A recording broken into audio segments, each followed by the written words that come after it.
Hi കൂട്ടുകാരെ, എൻ്റെ മറ്റൊരു വീഡിയോയിലേക്ക് സ്വാഗതം. എല്ലാവരും സുഖമായിട്ടിരിക്കുന്നെന്ന് കരുതുന്നു. ഇന്ന് ഞാൻ വന്നിരിക്കുന്നത് വളരെ സ്വാദിഷ്ടമായിട്ടുള്ള ഒരുപാട് പൊടികളൊന്നും ചേർക്കാത്ത നല്ലൊരു കടലക്കറിയുടെ റെസിപ്പിയുമായിട്ടാണ്. നല്ല കുറുകിയ ചാറോടുകൂടിയുള്ള കടലക്കറിയാണ്. നിങ്ങൾ എല്ലാവരും ട്രൈ ചെയ്ത് നോക്കണം. ഇതെങ്ങനെ തയ്യാറാക്കാമെന്ന് നോക്കാം.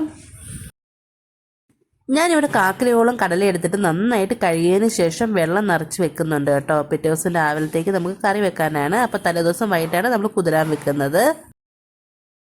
അപ്പോൾ രാവിലെ ആയപ്പോൾ നമ്മളുടെ കടലയൊക്കെ നന്നായിട്ട് കുതിർന്നൊക്കെ വന്നിട്ടുണ്ട് കേട്ടോ.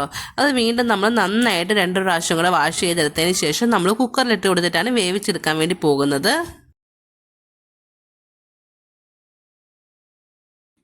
അപ്പം നമ്മൾ നന്നായി കഴുകി കുക്കറിലൊക്കെ ഇട്ടതിന് ശേഷം നമ്മൾ ആവശ്യത്തിന് നിറയെ വെള്ളമൊക്കെ വെച്ച് കൊടുത്തിട്ടുണ്ട്. പിന്നെ നമ്മളിവിടെ 2 ഏലയ്ക്ക, 2-3 കഷ്ണം ചെറിയ പട്ട, അതുപോലെ തന്നെ കുറച്ച് പെരിഞ്ചീരകം, ഒരു തക്കോലം ഒക്കെ ചേർത്ത് കൊടുത്തിട്ട് നമ്മൾ ഉപ്പും കൂടെ ചേർത്തിട്ട് നമ്മളിത് വേവിക്കാൻ വെക്കുകയാണ്. ഈ സമയത്ത് മഞ്ഞൾപ്പൊടിയൊന്നും ചേർത്ത് കൊടുക്കുന്നില്ല.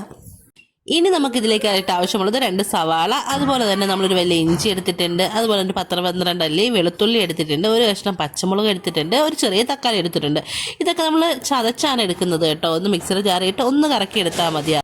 ഇനി ഒരു പാൻ വെച്ച് കൊടുത്ത് അത് ചൂടായി വന്നപ്പോൾ അതിലേക്ക് വെളിച്ചെണ്ണ ഒഴിച്ചു കൊടുത്തിട്ടുണ്ട്. ഇനി കടുക് ചേർത്ത് കൊടുക്കുന്നുണ്ട്. കടുകൊക്കെ ചൂടായി വരുന്ന സമയത്ത് നമ്മൾ അതിലേക്ക് കുറച്ച് പെരിഞ്ചീരകം കൂടെ ചേർത്ത് കൊടുക്കുന്നുണ്ട്. പെരിഞ്ചീരകം ചേർത്തതിന് ശേഷം നമ്മൾ അതിലേക്ക് കുറച്ച് മഞ്ഞൾപ്പൊടിയും കൂടി ഇട്ടൊന്ന് മൂപ്പിക്കുന്നുണ്ട്. മഞ്ഞൾപ്പൊടി ഇങ്ങനെ എണ്ണയിൽ കിടന്ന് മൂക്കുമ്പോൾ നല്ല ടേസ്റ്റാണ്. ഈ സമയത്താണ് നമ്മൾ മഞ്ഞൾപ്പൊടി ചേർത്ത് കൊടുക്കുന്നത്.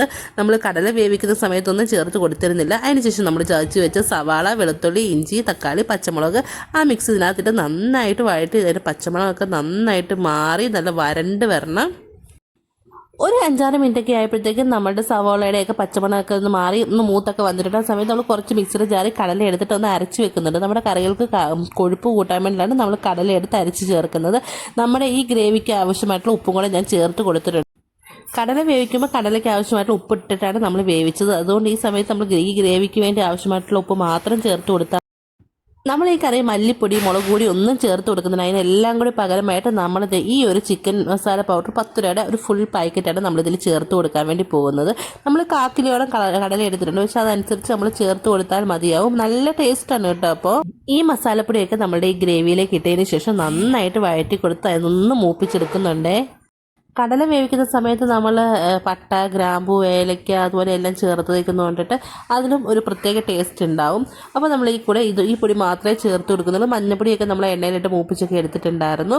അപ്പോൾ ഇതിട്ടതിന് ശേഷം നന്നായിട്ട് നമ്മൾ മിക്സ് ചെയ്ത് കൊടുത്തിട്ട് പച്ചമണമൊക്കെ നന്നായിട്ട് മാറി വരട്ടെ. എല്ലാവർക്കും വളരെ സിമ്പിളായിട്ട് തയ്യാറാക്കി എടുക്കാൻ പറ്റിയ അടിപൊളി ഒരു കടലക്കറിയാണ്. അപ്പത്തിൻ്റെ കൂടെയും ദോശയുടെ കൂടെയൊക്കെ കഴിക്കാൻ പറ്റിയ നല്ല ഹെൽത്തി ആയിട്ടുള്ള ഒരു കടലക്കറിയാണ് കേട്ടോ.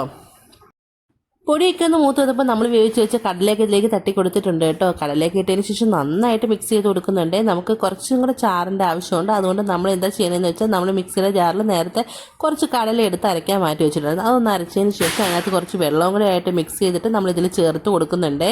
അങ്ങനെ നമ്മൾ ചേർത്ത് കൊടുക്കുന്ന സമയത്ത് കുറച്ച് വെള്ളം അധികമായിട്ട് വെക്കണം. കാരണം നമ്മുടെ കടലക്കറിയൊക്കെ ആറി വരുന്ന സമയത്ത് നമ്മളുടെ കറിയൊക്കെ നന്നായിട്ട് കുറുകി പോകാൻ സാധ്യതയുണ്ട്. അപ്പോൾ അതൊക്കെ അനുസരിച്ച് വേണം നമ്മൾ വെള്ളമൊക്കെ ചേർത്ത് കൊടുക്കാൻ വേണ്ടി. അപ്പോൾ നമ്മളിതിവിടെ അരച്ച് വെച്ചിരിക്കുന്ന കടല നമ്മൾ കുറച്ച് വെള്ളവും കൂടി ആയിട്ട് മിക്സ് ചെയ്തിട്ട് നമ്മളിതിലേക്ക് ഒഴിച്ചു കൊടുത്തിട്ടുണ്ട്. അപ്പോൾ നമ്മുടെ അടിപൊളി സ്വാദിഷ്ടമായിട്ടുള്ള നമ്മുടെ കടലക്കറിയൊക്കെ ഇവിടെ റെഡി ആയിട്ട് വരുന്നുണ്ട്. ഇനി നന്നായിട്ട് തിളച്ച് നമ്മുടെ ഈ മസാലയൊക്കെ നമ്മുടെ കടലിൽ പിടിക്കുന്നത് വരെ കുറച്ചൊരു 5-8 മിനിറ്റ് ഇരുന്നിട്ട് നന്നായിട്ട് തിളയ്ക്കണം കേട്ടോ.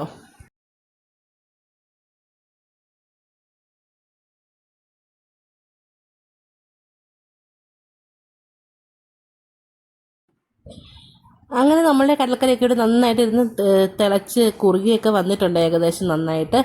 അപ്പോൾ നിങ്ങൾ എല്ലാവരും ഇതേ രീതിയിലൊന്ന് ട്രൈ ചെയ്ത് നോക്കണം. നമുക്കിവിടെ രാവിലെ ദോശയും കടലക്കറിയൊക്കെ ആയിരുന്നു കേട്ടോ. അപ്പോൾ നമ്മുടെ കടലക്കറിയൊക്കെ നന്നായിട്ട് തിളച്ചൊക്കെ വന്നു കഴിയുമ്പോൾ നമുക്ക് വേണമെന്നുണ്ടെങ്കിൽ മാത്രം നമുക്ക് ഇതിനകത്ത് കുറച്ച് ചെറിയ ഉള്ളിയും കറിവേപ്പിലയും കൂടെ മൂപ്പിച്ച് ചേർത്ത് കൊടുക്കാവുന്നതാണ്. ഒരു ഉണക്കമുളക്. അപ്പോൾ നമ്മുടെ സ്വാദിഷ്ടമായിട്ടുള്ള കടലക്കറിയൊക്കെ ഇവിടെ റെഡി ആയിട്ടുണ്ട്. രാവിലെ നമുക്ക് ഈ ദോശയും കടലക്കറിയൊക്കെ ആയിരുന്നു കേട്ടോ. ഭയങ്കര ടേസ്റ്റ് ആയിരുന്നു. ഇവിടെ എല്ലാവർക്കും വളരെയധികം ഇഷ്ടമായിട്ടുണ്ട്. അപ്പോൾ നിങ്ങൾക്കൊരു വീഡിയോ ഇഷ്ടമായാൽ ലൈക്ക് ചെയ്യാനും അതുപോലെ തന്നെ ഷെയർ ചെയ്യാനും നിങ്ങളുടെ അഭിപ്രായം കമൻറ്റ് വഴി അറിയിക്കാനും സബ്സ്ക്രൈബ് ചെയ്യാനും ഹൈപ്പ് എന്നുള്ളൊരു ഓപ്ഷൻ കണ്ട് ഹൈപ്പ് ചെയ്യാനും ഒന്നും മറക്കരുതേ. അപ്പോൾ അടുത്തൊരു വീഡിയോ ആയിട്ട് വീണ്ടും കാണുന്നവരെ താങ്ക്സ് ഫോർ വാച്ചിങ്.